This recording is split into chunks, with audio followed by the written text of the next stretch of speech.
What's going on, everybody? That's your boy John here. Today's not just a quick review or anything like that. I'm actually sitting here with my boy Kyle, aka Diesel Illusions. He just put out this deck right here, the Hinode deck. Did I say it right? Hinode. Hinode, right? This is one of the coolest, most inspired decks I've seen in a little while, considering these are trying to be sold under the $10 mark. They're at $10 US. So about, yeah, 13 bucks Canadian, which is about right. This is exactly what I expect from that. But you know what? We'll hear it from him himself, and we'll get right into it. Graphic designer, musician, creative, card enthusiast, chef, producer, magician, card enthusiast.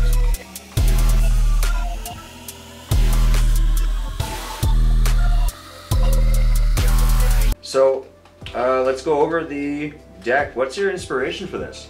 Actually, since I was a kid, I've had a huge affinity to Japanese ancient culture. Mm-hmm. So when I saw the opportunity to put this deck on the market, I basically jumped at it. So it's just a tribute to the rising sun from Japan. Hinode in Japanese actually means sunrise. Sunrise. So, and that's really all it is to it. It's symbol of a new day, fresh beginnings, fresh starts. So, did you have any other? Because I know you told me about Kamikaze. Yeah, originally it was called Kamikaze, and that met with a lot of issues from some members of the community. Mm-hmm. So I spoke to them about it, and we decided to change the name just to keep the peace. Yeah. So it became the Hinode deck. And there wasn't any other potential names or ideas for no. this concept? Kamikaze was the first name, and then Hinode was the second, and that's what it stuck with. But I guess it would be the most logical, right? Yeah. At the end of the day. But then, like, what was your inspiration for the rest of it? Because I noticed it's pretty much standard. Do we change different? No, it's all standard phases Mm-hmm. to make it magician friendly. What do you call it? The colors palette is the same, black, red. It's standard USPCC bicycle colors. Mm-hmm. You do get the double facer. Yeah, double backer, baby. Yeah. Double backer. And there's a duplicate jack of clubs in there. Yeah. Which explains the, yeah. Yeah, jack of clubs. Actually, the history of the jack of clubs with me, my wife's name is Jocelyn. And she goes by Joss. So J-O-C is jack of clubs. That's pretty hilarious. That's awesome. Yeah, so that's why that's my special card. Yeah, that's sweet, man. Yep. And then for the jokers, you have matching Mount Fuji's? Yeah, it's Mount Fuji with a red brush stroke to symbolize the rising sun coming up from behind Mount Fuji. That's friggin' sweet. So, yeah. What made you choose Mount Fuji as opposed to anything else from Japanese culture? It's such a key thing of Japan, of Mount Fuji being so iconic. Yeah. So. I mean, that's pretty sweet. And they are matching, right? Yep. Not just tripping out. Absolutely identical jokers. Sweet, and I appreciate that. One thing I didn't mention is that on the inside of the tuck flaps, there's this reveal, right? Yep. I'll probably show that. But you know what? Front and back, these are actually it's a really great deck overall, right? And again, this is something I expect. I was very happy how it came out. And like we were talking about it earlier, this is one of the best handling decks, like, I've had in a while. Like, seriously, like, it really handles, and it's yeah, I have no complaints. There's no clumping. It's just I love that how you have your borderline. It's just so symmetrical. Yeah. Let me ask you, like, because look, I would love the idea of putting out my own playing card, and I'm sure a lot of younger cats, like you're hearing a lot of kids putting out their own ones. Because I think there's is it Virtuoso? No, there's this blue weird deck. It's like a kid. He's like 16 that put that out. It was on Kickstarter. He put out his own cardistry trainers as well. It was like this blue with an eye. I can't remember what the actual. The Sears. Is it? I can't remember what the brand is called, but he's like, it's from India. It's a really cool design overall. But like, my main thing though is that there's a lot of kids Yeah, there's a lot of young entering, or not kids, I don't want to be disrespectful, but there's a lot of young cats like myself entering the game. If you look at, like, is it OPC? Those guys are like younger too, are they not? Like late 20s? Yeah. Like late 20s? Dude, I owned my first recording studio when I was 21. It was bankrupt by the time I was 22. Because of like just overall everyone's poor choices. But like you're still talking like at that age, you're still putting out something like this, and that to me is a huge investment. Yeah, it can be. Did you find like what were your biggest trials and tribulations in putting out your own deck of cards? It can be mind-numbing at times, just because you're first off is making the decision how you're going to put it out, whether you're going to go with Kickstarter, whether you're going to try and get a production company to pick up the deck for you. Mm-hmm. You have the option to sell the design itself and lose complete control, which for me just wasn't an option. Yeah, which for most artists, real artists, I feel is not. No, because the amount you get paid for the design just... Especially if it sells worth crazy, it. Yeah, then it's you're not screwed. worth it. Yeah. Let's say you go to Kickstarter, so you've got to send your your designs into USPCC. Mm. Then they will send you a quote of how much the deck will cost to run, depending on your run, depending on what inks you're going to use. Yeah. Whatnot. And from there, with that quote, then you would contact fulfillment agents like Art of Play or Gambler's Warehouse and get their quote on top of that. Just so I know, fulfillment does what? They ship out the decks. Okay. Basically. But like, do they ship, pack? They pack, ship, everything. Really? Okay. Yeah. So they'll quote you on packing materials and whatnot, and the shipping costs roughly. And you have the same. The shipping, how well, cheap the shipping or how cost expensive? is paid by the buyer, so Right. that's not something you have to worry about. Is the shipping cost worked into the price? It's initially? calculated at checkout on Kickstarter, I Right. believe. Yes. Yes. So that's not your issue as a seller, Right. from my understanding. But then once you have those quotes together, then that's where you have to decide where you're going to set your Kickstarter goal. Mm-hmm. And then you've got the fun stress of now waiting to see if your Kickstarter If funds. it goes or not, right? Whereas what I did is Murphy's Magic took a look at it and they decided to pick up the deck and they distributed and produced it. I kept all design rights, so basically they did not buy the design for me, they just produced the deck. So with that, I supply the designs to Murphy's Magic, and then they take care of communicating with the printing company Mm-hmm. and deciding on print run and whatnot. But they then have you're a more- lot more out of the loop. Yeah. Once you've handed over the designs, then you're playing Kinda a just waiting wait. game. Is that a good way to get after your first deck? I think Just to see with it your through first fruition? deck, it's a really good way to do things. Okay. And you don't have the added stress of the Kickstarter. Right. You're not worried if it's going to fund. Basically, you just have to create something that somebody else will want to produce. Worthwhile. Yeah. Right. And okay, let me ask you this: are you approaching them? Did it require at Murphy's? Does it require juice? Like player no. power? Like, I'm nobody. Like, I was literally nobody to them. I was absolutely nobody. So it was just emailing them saying I have a deck idea. Okay. And that's saying, fascinating. Here it is. That's a really good Include avenue. a couple then. pictures of your deck, or if you have renders of it, then you send in. Basically, send in what your design is. Yeah. They're gonna let you know if they like it. Yeah. If they don't, they might give you ideas of How to what to revise change it, about right? it. Right. And As they it's- would, I yeah. figure, from any publisher. But yeah, I get a royalty on everything. So then that's the actual part that I find, because it's just like, for me, it's like releasing music. With that out of the way, are you considering another deck? I have another deck in the works. The design is That's right. close to being done. Yeah. And you can actually see it. It's called the Vortico deck, VORTICO. There's already an Instagram account for the deck. So I'll paste a link right here. You can see it, and I'll also leave a link down in the description box. So yeah, updates on that deck will happen on my account and on the Vortico deck account. So the image is out there. I Yeah. had to get the image out there before someone did something similar. Yeah. You gotta get that. So- You gotta get that pre-published. Yeah. Uh, Yeah, you gotta have that date stamp on it. You really do. With the digital age, And this, like, and here's my thing though, is that like things like this, I'm surprised someone actually hasn't done it sooner. Yeah. Right? Which is amazing. That's so awesome that you got right onto it. Can I also add, just really quickly, I don't want to sound weird, but like the more you play with these, the better they get. Like the softer the deck feels. Oh yeah. The sides feel like they're now like perfectly I really lucked out with the stock on this. Yeah, and there's no bowing, there's nothing. There's none of that going on, and you have no idea how much I appreciate that. Geez. So let me ask you this then. So with your second deck, are you still considering the same avenue that you did before, or are you going to try to kickstart it? I'm seriously considering actually kickstarting the second one.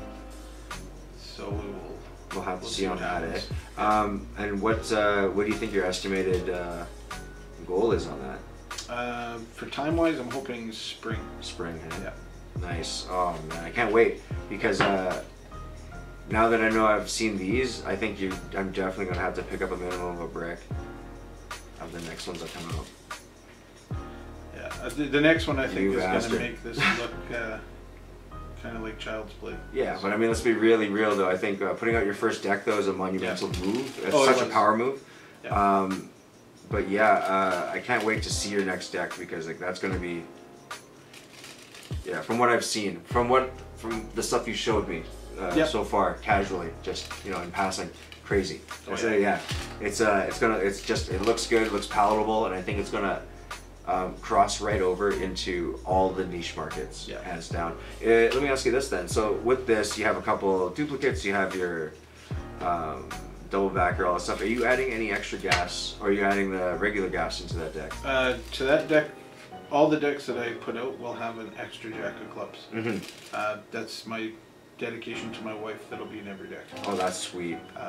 Beyond that, there will typically be minimum of one more gaff. There will never be an add card in my decks. Add cards are from the devil. Yeah.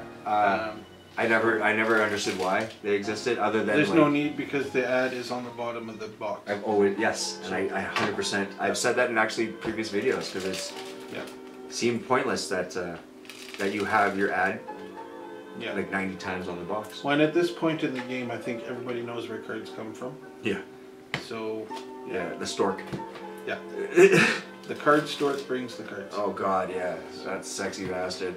Yeah. Well, that's sweet, man. I can't wait. Are you doing any other like collabs for decks of cards with other creators? There's a couple in discussion. Oh yeah. That's all. I guess. Yeah. Can't talk about it. Yeah. It'll be cool if we can get things hammered out. Mm-hmm. I can't say too much. I don't want to push it too far. Simply because, really real. the names are known. Let's just say that. Oh, that's super exciting. It'll be good. Yeah, because if it's as cool as this, because this deck reminds me very much of the that Cardamoony one that came out. It's like all spirals. It definitely fans in a way that reminds me of that with the diamonds. Yeah, it's the giant fan with this one is. I friggin' love it. Enjoy. Yeah, you're talking like the Pharaoh fan, right? Yeah. Like this guy. Not perfect, but. Yeah, mine are a bit too worn in now for that. This deck right now is available. Any Murphy's Magic retailer. Murphy's Magic is the retailers. Can you find it at any other store now? Lots of online stores carry it. Lots of brick and mortar shops are carrying it. Depends where you're viewing from. Depends where you're at. If you're looking online, I'm going to give a little plug for woundedcorner.com. No, check him out, man. Some of the best prices around. Hands down. I haven't bought from him, but I've seen his website. They are in American pricing. They're amazing. Actually, the pricing is incredible. I'll leave shipping a link to Canada too is actually very reasonable. Reasonable, eh? Yeah, I'll leave a link down in the description box below because I've had a chance to talk to Steve, right? Steve. I've had a chance to talk to Steve on Instagram. Also, subscribe to them on Instagram. Nothing Only Cards on Instagram. And if you have questions, he's more than willing to answer. Same with this guy. It's incredible how the card community is really, it's so punk rock. It's like so like banded together. Yeah, it's a tight community. and I can't. That's what makes me super happy and encouraged to see what's in the future with this community, because it's so small and so niche. Yes. That all it's going to do is just keep growing slowly and emerging. Let me ask you this then: how do you feel about? I guess to close off with one final question. Aside from your next deck coming out, do you have any predictions of the next big decks to come out in 2020 on Kickstarter that we should actually pay attention to as viewers? Some of them that I think are coming, and some of them depend on stuff that's on Kickstarter now. You look at, for example, Luke Wadey has the Arrow deck, or ARW, on Kickstarter now. I'm convinced it will fund, and once it's funded, you can expect more versions. And I can tell you right now, the versions that are coming are intensely cool. Yeah. So that's going to be huge when those start hitting. So you can see stuff from Luke Wadey coming. OPC, Organic Playing Cards, is going to have probably a good 4 decks coming out this year. That's always kind of full of hype and good decks. Great, awesome guys. But here's my thing. I kind of with OPC for sure. I love how they've been releasing. My only issue is that the last 3 releases, okay, all required you to get a fucking half brick to make it entirely collectable. Oh, and the special half brick. And that's box. what fucking the snackers didn't. Snackers were individually fucking packaged, baby. Yeah. And that's what fucking pisses me off, is because I got the snackers because, like, not only I love the idea of those cards because I love strawberries, you know, I mean, all that stuff. But individually packaging is like, you know how collectible that's like deck of cards. They have the breakable corrugated rip thing. Those are all good collectible features, right? It's like, why have all of them been? That means in order for me to not destroy my half brick, I have to buy a full brick.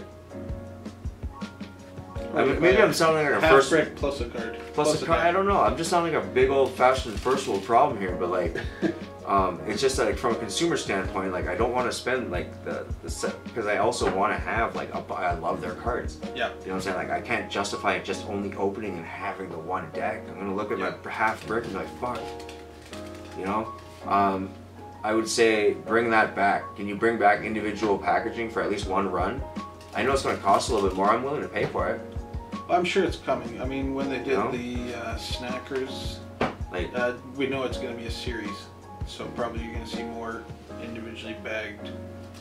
I really hope so.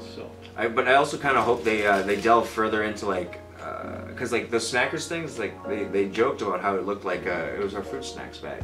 Yeah, and that was the idea behind it. Right? And like, I'm pretty sure like they can delve into like Gushers or a fruit snack or something, right? Yeah. Something of our childhood, Dunkaroos. Yeah. Just the ideas that you can push around with food, especially. That's awe-inspiring. And then second of all, I want them to come out with gaps. Yeah. Fuck, dude. I've actually, that's something I've brought up with a couple companies. Boy, do I want them to have gas. Like, that's something that I'm feeling a lot of companies miss. I've told Murphy's Magic they need to be putting out gas for the Jerry casinos. Oh man, yeah. Because you can't use a standard bike gaff deck because Cherry casinos have metallic ink. Yeah, and you'll see the difference. Yeah. Unless it's at night. So they kind of need to come up with a gaff deck for. But dude, I don't get why they haven't already. Like, Jerry's Nuggets have gas. Yeah, that's a whole new story.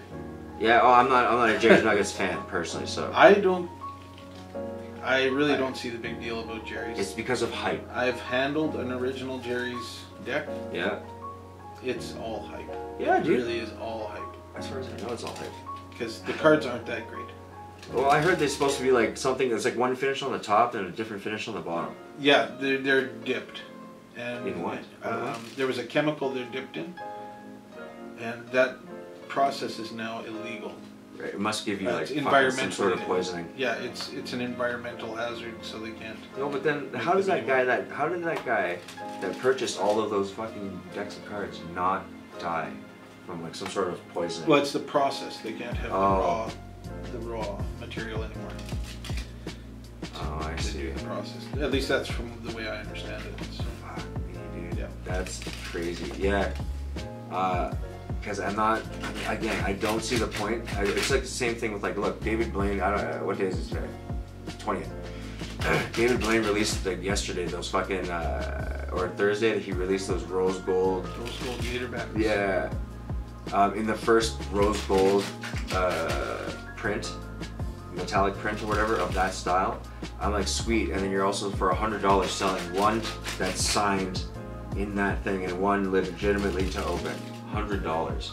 I don't see the point. But that was just the signed drop. There's 2 drops of that deck. What? You'll be able to buy it out of that set as well. Oh, I know, but like 2. I don't. Yeah. Again, $100. Have you ever noticed he always releases the good shit, and there's always some crazy fucking like $280 fucking 2 packs of cards, 2 fucking packs of cards, right? And the thing is, with David Blaine, I'm a massive fan. I mean, I'm a massive David Blaine fan. This is his 1994 fucking special. My main thing though is that like I can't justify collecting any of his shit unless it's like a legitimate like the Dell deck. Yeah. Right? Something that's so like unbelievably rare. That's like having a Copperfield anything, right? If you got it from his warehouse of his personal collection, that's something. Yep. But to get something that's like a picture of him signed, cool, but it's not as good as something personal, right? Oh, I know. Yeah, dude. Yeah, well, anyways, dude, I think we'll wrap this up with all the close-ups, but I appreciate you so much for coming down, and I appreciate you coming on here. Not a problem. Glad to do it. These are probably, like, again, I've never met anybody that actually put out their own deck of cards. I find that super fascinating, and I'm going to be bugging you about it in the future. Oh, for sure. Because I need to ask questions, you know me. I'll just be random about it. And yeah, man, and next time you're down in Calgary, I really want you back. Can you handle hot sauce? Oh, heck yeah. Oh, then I have something we're going to do next time you're in Calgary. For sure. Or wherever you are. If I see that you're in the States when I am, I'll fucking try to hit you up. Do you ever go through Washington? No. Damn. No. But yeah, thank you very much. And look, if you have any questions for this guy right here, you can reach him, Diesel_illusions on Instagram. That's yeah, if you guys don't know how to spell that, I'll leave a link down below. You don't have any other contact? It's just Instagram for now? Just Instagram. Alright. Yep. And if you guys want to reach me, you can reach me here in the comment section below, as well as on Instagram and on Twitter. It's John Japanda on both those platforms. And yeah, I'll catch you guys in the next video. Peace out.